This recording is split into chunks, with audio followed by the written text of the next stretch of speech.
The redwoods of Mendocino County don't just grow, they loom. By midnight, the canopy had swallowed the moon whole, leaving Tyler and Sam in a pocket of artificial orange light provided by their dying campfire.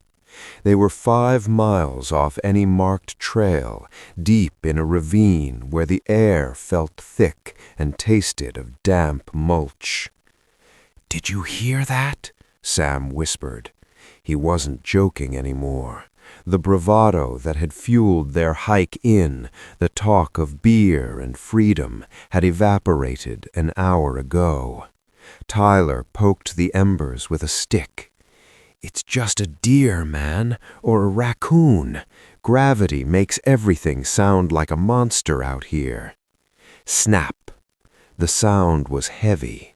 It wasn't the light click of a twig. It was the structural failure of a thick branch crushed under something with significant weight. It came from the darkness behind their tent. Tyler froze. He reached for his flashlight, the beam cutting a violent white path through the mist. At first, there was nothing but the vertical gray bars of the trees. Then the light caught a reflection. 2 pinpricks of iridescent gold stared back. They were nestled between 2 massive trunks, perfectly still. "See? Just a coyote," Tyler said, though his voice cracked. He kept the light fixed on the spots. The eyes didn't blink. They didn't retreat. Instead, they began to drift to the left. The movement was fluid, silent, and agonizingly slow. As the eyes moved, the boys heard the rhythmic thud, drag of something heavy shifting through the ferns. It was circling them, staying exactly on the edge of the firelight's reach. "That's not a coyote," Sam breathed, clutching his sleeping bag. "Look how far apart the eyes are. That's too wide." A low, vibrating hum began to resonate through the ground. It wasn't a growl. It sounded like a hive of bees trapped in a rib cage. The sound seemed to come from everywhere at once, bouncing off the bark of the ancient trees. Crunch! Something stepped on the dry brush just 10 feet away. Tyler swung the light toward the sound, but the creature was gone. A second later, the eyes reappeared on the opposite side of the camp. It had moved 30 yards in total silence in the blink of an eye. "It's playing with us," Sam whispered, his breath coming in ragged gasps. "Tyler, throw more wood on the fire, please." Tyler reached for the pile of deadwood, but his hand stopped mid-air. The woods had gone unnaturally silent. The crickets had stopped. Even the wind, which had been whistling through the high needles, seemed to hold its breath. From the darkness, a new sound emerged, a wet clicking noise, like stones being struck together inside a mouth. It was followed by a long, whistling exhale that smelled of old copper and wet fur. The boys huddled together, the dying fire now little more than a pile of glowing coals. The circle was closing.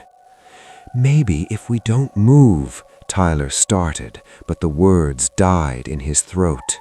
The golden eyes were back. They emerged from behind a cedar tree directly in front of them. Tyler's hand trembled as he raised the flashlight one last time, clicking it to the highest setting. He aimed the beam at the twin orbs of light. The boys' hearts didn't just race, they seemed to stop entirely. As the light climbed the trunk of the tree, it passed the height of a bush. Then it passed the height of a man. It kept going, up and up, until the beam was tilted toward the lower branches of the canopy. The eyes weren't those of a wolf or a bear crouching in the shadows.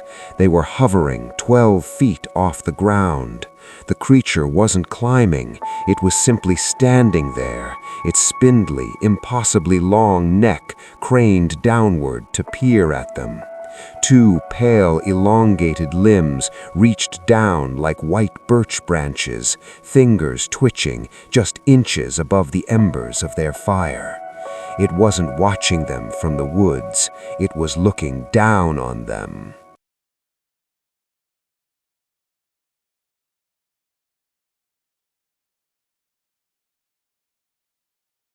The dawn had brought no salvation, only a sickly gray light that failed to penetrate the redwood canopy.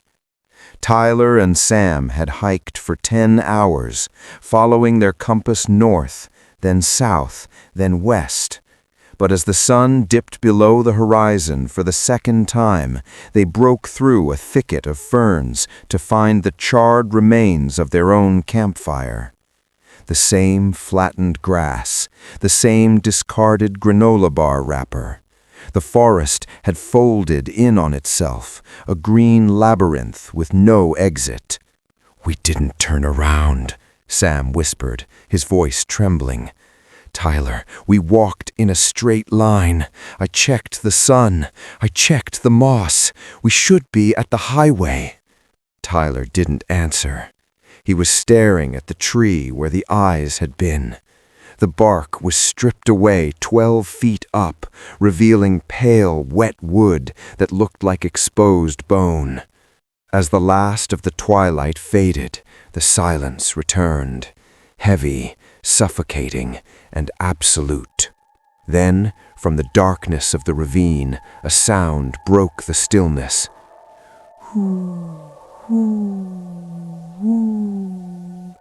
"An owl," Tyler muttered, clutching his pocket knife.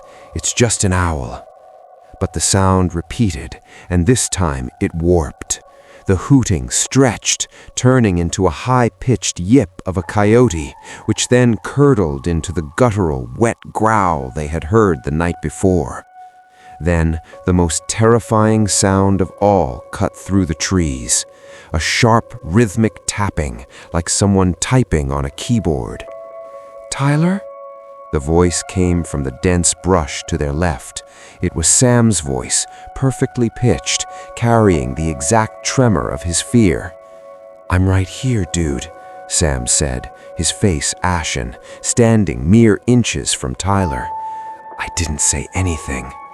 "Sam, help me! It's got my leg!" The voice screamed from the right now, frantic and agonizingly real. It was Sam's scream, the one he'd let out when he tripped earlier that afternoon. The creature wasn't just mimicking them, it was replaying them. "Don't look at it," hissed Tyler, grabbing Sam's jacket. "It's trying to pull us apart. Stay back to back. Do not move." "Tyler, look at me. I'm over here. Please."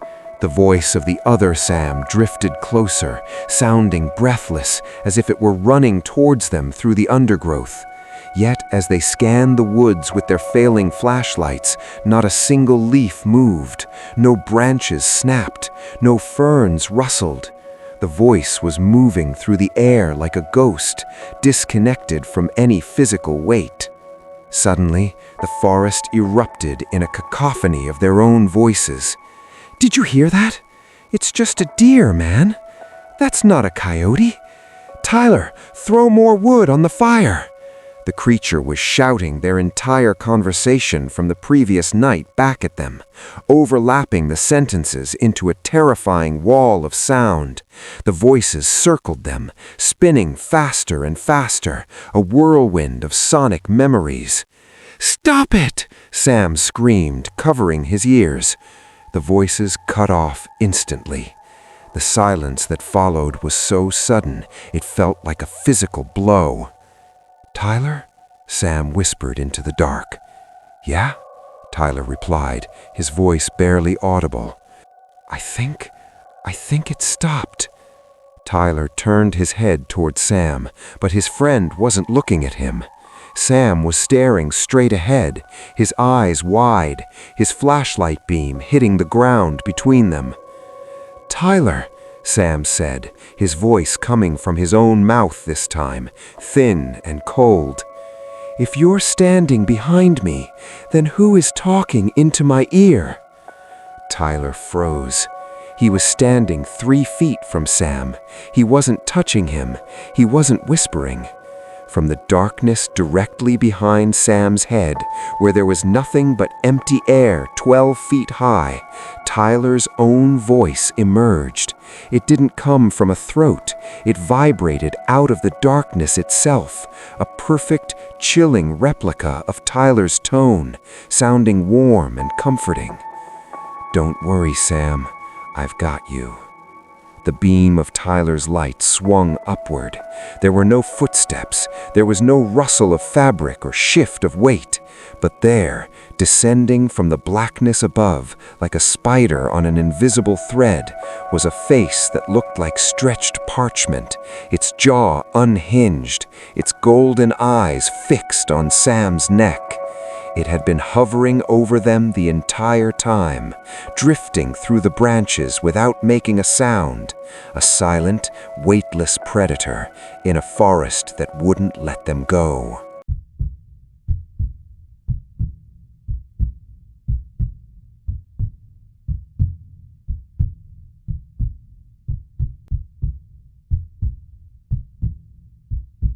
The third night didn't descend, it collapsed. The shadows between the redwoods bled together until the world was nothing but a suffocating ink. Tyler and Sam were no longer hikers. They were frantic, shivering animals. Their clothes were shredded by thorns, their skin was mapped in dried blood, and their minds were frayed to the breaking point. Sleep was a death sentence. Every time Sam's eyelids flickered shut, the clicking started, that rhythmic bone-on-stone sound that seemed to vibrate inside his own skull. "We have to move," Tyler rasped. His voice was a ruined shadow of itself. "If we sit, we're dead." They stumbled forward, using their hands to feel the bark of the trees. But the forest had changed. The ancient redwoods felt closer together, their roots arching out of the soil like bent knees to trip them. When they tried to turn back, the path was gone, replaced by a wall of impenetrable briars that seemed to grow in seconds.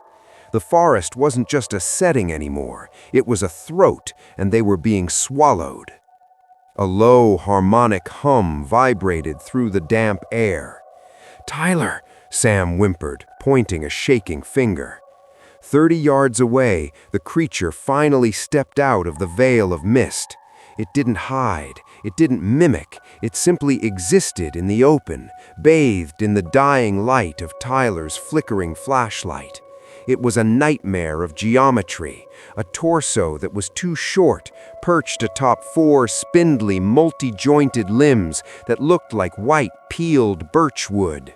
It stood nearly 15 feet tall, its neck a long, serpentine cord that allowed its head to sway independently of its body. The golden eyes weren't just glowing, they were pulsing with a rhythmic, sickly light. The creature took a step. It didn't walk, it flowed. Its limbs moved in a terrifying, arachnid twitch, covering 10 feet in a single stride. It made no sound on the forest floor. No leaves crunched, no twigs snapped. It moved with the silence of a cloud. "Run!" Tyler breathed. "Sam, run!" They bolted. Adrenaline, cold and sharp, flooded their veins. They tore through the undergrowth, branches whipping their faces, lungs screaming for air. Behind them, they could hear the whoosh of air as the creature's elongated limbs swung through the canopy. It wasn't chasing them so much as herding them. Every time they tried to veer toward what looked like an opening, a massive branch would groan and snap downward, blocking their path, where the creature would appear momentarily in their peripheral vision, a pale blur of impossible speed. "This way!" Sam shouted. diving into a narrow ravine. They slid down a muddy embankment, tumbling into a hollowed-out clearing shielded by the massive flared roots of a fallen giant. They scrambled into the darkness of the root ball, pressing their backs against the cold earth, praying the darkness would hide them. For a moment, there was only the sound of their own panicked sobbing. Then the clicking started directly above them. The creature was standing on top of the fallen log. They could see its long, pale fingers, each with too many knuckles, curling over the edge of the bark. It didn't reach for them. It simply waited, its golden eyes staring out into the woods, mimicry starting up again. It began to whisper in Sam's mother's voice, a soft, distorted lullaby that made Sam's stomach turn. "We have to dig out the back," Tyler whispered, clawing at the loose dirt behind them. "There's a gap, if we can get under the trunk." They began to claw at the earth like burying beetles. The soil was soft, unnaturally loose. As Sam shoved a handful of dirt behind him, his fingers brushed against something hard and smooth. He thought it was a rock, or perhaps a buried branch. He tugged at it to clear the way. It didn't come loose. He dug faster, his heart hammering against his ribs. The flashlight in Tyler's pocket shifted, casting a narrow beam into the hole Sam was widening. Sam froze. The air left his lungs in a silent heave. It wasn't a rock, it was a pelvis, and next to it, partially bleached by the soil, was a rib cage, small, narrow, and unmistakably human. As the light panned further into the hollow beneath the tree, they realized they weren't in a natural clearing. They were sitting in a mound. Hundreds of white shapes glinted in the dirt. Femurs, vertebrae, and small, delicate finger bones were knitted into the very earth they were standing on.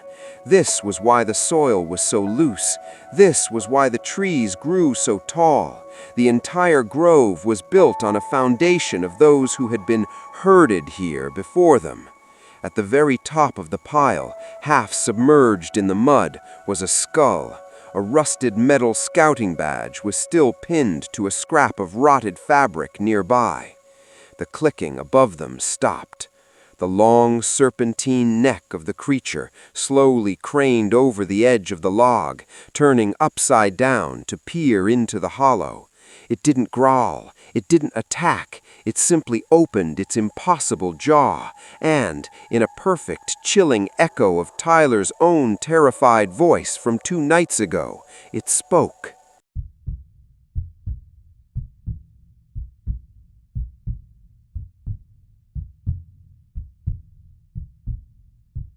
The 4th night didn't feel like time anymore. It felt like a fever. Tyler's left leg was a mask of shredded denim and congealed blood, the result of a desperate scramble over a jagged rock face. Sam was worse. He was catatonic, his eyes wide and glassy, his mouth moving in silent prayer. They were no longer trying to find the highway. They were just trying to find a place to die that wasn't that boneyard beneath the fallen redwoods. The forest had become a geometry of malice. The trees seemed to lean inward, their needles knitting together to form a ceiling that trapped the heat of their terror. Then the humming started again, not a vibration in the ground this time, but a resonance inside their teeth. The creature didn't creep, it didn't stalk, it stepped through a massive cedar as if the wood were made of smoke. Up close, the ghostly animal was a violation of nature. Its skin was the color of a drowned man, translucent and shimmering with a faint, oily light. It had no hair, no ears, and no nose, just those twin orbs of pulsing gold set into a face that shifted like liquid. One moment it looked vaguely feline, the next it stretched into something horribly human. Its limbs were thin as saplings, but moved with the hydraulic power of a machine. "Run!" Sam whispered, but it wasn't a command, it was an admission of defeat. The creature screamed. It wasn't a mimicry of a voice this time. It was a sound like metal grinding against metal, a shriek that shattered the silence of the Mendocino woods. It lunged. The speed was incomprehensible. 1 second, the creature was 20 feet away. The next, it was a blur of pale white limbs. Tyler felt a gust of cold air as a hand, long, spindly, and freezing, snapped shut around Sam's waist. "Tyler!" The scream was cut short. Sam didn't fall. He was hoisted upward. The creature didn't run away with him. It simply stepped backward into the trunk of a redwood. For a split second, Tyler saw Sam's terrified face pressed against the bark, his fingers clawing at the wood as if it were water, and then, zip, he was gone, sucked into the tree itself. The forest went silent. No snapping branches, no rustling leaves, just the sound of Tyler's own ragged sobbing. "Sam! Sam!" Tyler threw himself at the tree, clawing at the bark until his fingernails tore and bled. He pounded on the wood, but it was solid, indifferent, and ancient. From deep within the trunk, he heard a muffled, vibrating sound. "Don't worry, Sam," the tree whispered in Tyler's own voice. "I've got you." Terror beyond reason took hold. Tyler turned and sprinted. He didn't care about his leg. He didn't care about the darkness. He ran until his lungs tasted like copper, bursting through thickets that flayed his skin. He fell into a creek, hauled himself out, and kept moving. He didn't look back when he heard the rhythmic thud, drag behind him. He didn't look back when he heard Sam's voice calling his name from the treetops. By some miracle of adrenaline and sheer blind luck, he saw it, the flicker of a distant street lamp, the edge of the forest. He collapsed onto the asphalt of Highway 101 just as a long-haul trucker slammed on his brakes. Tyler was screaming, a high, thin sound that didn't stop even when the driver hauled him into the cab. He was safe. The forest was behind him. 2 weeks later, the trauma had settled into a dull, constant ache. The police had searched. They had found the campsite, the blood, and the shredded remains of a tent, but no Sam, no boneyard, no 12-foot predator. They told Tyler he'd had a psychotic break brought on by dehydration and toxic berries. Tyler sat in his bedroom in the suburbs of Santa Rosa, the window locked and the curtains drawn tight. The hum of the refrigerator was the only sound in the house. His parents were asleep down the hall. He was safe. He was miles away from the redwoods. He reached for his glass of water, but his hand stopped. From the backyard, past the manicured lawn and the wooden fence, he heard a sound. It wasn't the wind. It was a wet, clicking noise, like stones being struck together inside a mouth. Click, click, click. Tyler's heart hammered against his ribs like a trapped bird. He told himself it was a stray dog. He told himself he was imagining it. But then, the low, vibrating hum began to rattle the glass of his window. He moved to the curtain, his fingers trembling. He pulled the fabric back just an inch. The suburban street was quiet. The neighbors' cars were parked under the glow of the streetlights. But there, at the very edge of the property line, standing tall above the roof of the garden shed, a pair of golden eyes stared back at him. They were 12 feet in the air, pulsing with a rhythmic, sickly light. The creature didn't move. It didn't attack. Through the glass, Tyler heard a voice. It didn't come from a throat. It vibrated through the window pane, sounding warm, comforting, and exactly like his own. "I've been waiting for you to get home, Tyler."